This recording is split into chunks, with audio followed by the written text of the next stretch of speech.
Madam Clerk, I'm going to jump to general public comment where I will take 4 speaker cards and then we'll do another item that's on the agenda. So as I call, I'm getting ready to call 4 names. I want to see 4 people in line at the center aisle. I think it's Sarah Jane Schwartz, Jim Van Dusen, William Rasmussen, and Charles.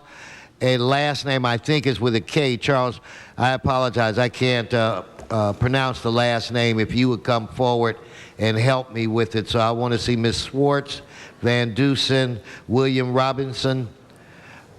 Ms. Schwartz? Yes. Go right ahead. Thank you. My name is Sarah Jane Schwartz. I've lived in Hollywood for over 35 years, first as a renter, but primarily as a homeowner. In fact, I'm president of the Hollywoodland Homeowners Association. For years, we have waited for the proper development plan for Hollywood. This current draft of the Hollywood Community Plan is definitely not it. It needs to be reworked. For example, it is not based on the latest census figures as required by law. In addition, the plan should cover all of Hollywood, including the Vine Street corridor, and some current height and density limits in Hollywood need to be downsized. You see, there are really 2 Hollywoods.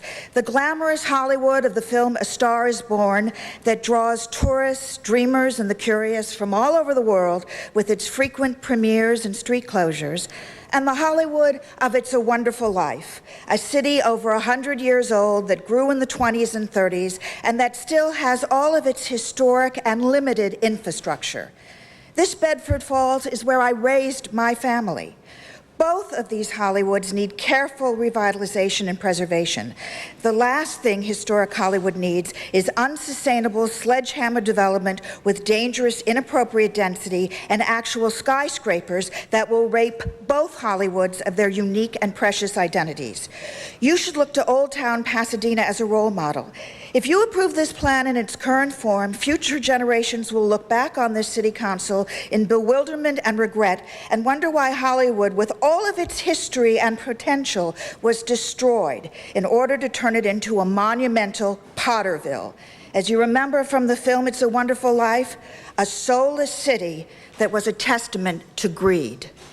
Thank you. Thank you. Mr. Garcetti, did you want to say something on this? It's going to be a while. Okay. Jim Van Dusen, followed by William. Thank you. My name is Jim Van Dusen. I'm a 40-year resident of Hollywood. I'm speaking against the Hollywood Community Plan in its present form. By now, you are aware of the major deficiencies of the plan and data errors. A major unaddressed concern is how the city is planning to handle automobile traffic in emergencies in Hollywood, as many of the major intersections in Hollywood have received failing grades from the city's transportation department. To make matters worse, there are estimates that we currently have up to 50,000, potentially 50,000 people coming into Hollywood on any given day for the Hollywood Bowl, nightclubs, and other entertainment centered there, with the vast majority of these visitors not taking public transportation. As the building progresses, more clubs will open and more people will drive into Hollywood. This needs to be addressed. In addition, there's no meaningful study has been performed with the residents in the core of Hollywood to stay as to why they stay in light of the fact that the Hollywood population is declining. Major complaint is parking.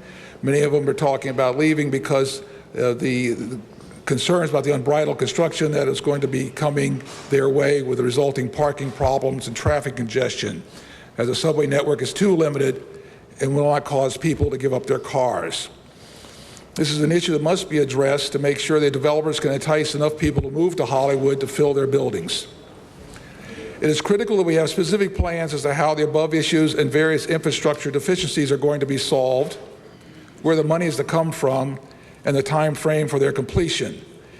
It is also important to estimate how much population and business other parts of Los Angeles will lose to Hollywood so they can prepare for it and any revenue losses. It is therefore imperative that the Hollywood plan be sent back to the Planning Department for further review. Thank you. Okay, William Rasmussen, followed by Abrams, Charles. Megan Ryan, Daniel Sosa. I called 3 names. I like to see 3 people. Somebody get that from Mr. Abrams? Go ahead, sir. I want to address the June 14 Hollywood Community Plan, second edition to the final EIR. No downzoning alternative has been legally considered. The June 14 update falsely states this alternative was rejected. But in order for something to be rejected, the alternative must first be studied by the EIR. An EIR which fails to discuss reasonable alternatives and fails to discuss why a reasonable alternative was not studied is fatally defective. The courts have rejected the argument that an agency may consider in-house an alternative without adding it to the EIR. And in Laurel Heights versus the Regents of University of Southern California, Supreme Court stated that the Regents missed the critical point that the public must be equally informed. Without meaningful analysis of alternatives in the EIR, neither the courts nor the public can fulfill their proper roles in the CEQA process. Because the initial EIR must discuss all reasonable alternatives and have it circulated for public comment, no matter what is added in the June 14th update for the June 19th hearing, it is legally unacceptable and a violation of CEQA. Now, for this reason and all the other reasons we've been presenting in the last 2 months, the Hollywood Community Plan is legally dead. And whether the council sends it back to planning or you force us to go to court and spend a tremendous amount of the public's funds, because we're all going to have to be, all our attorneys are going to have to be paid when the city loses, it's going to be your decision. And so let's not turn Tuesday into a weekend at Bernie's where the movers of the motion, I don't know who they are yet, are holding up a dead Hollywood Community Plan corpse. And thank you, sir. Ms. Ryan, followed by Mr. Sosa, followed by Michael Carrion. Good afternoon. Good.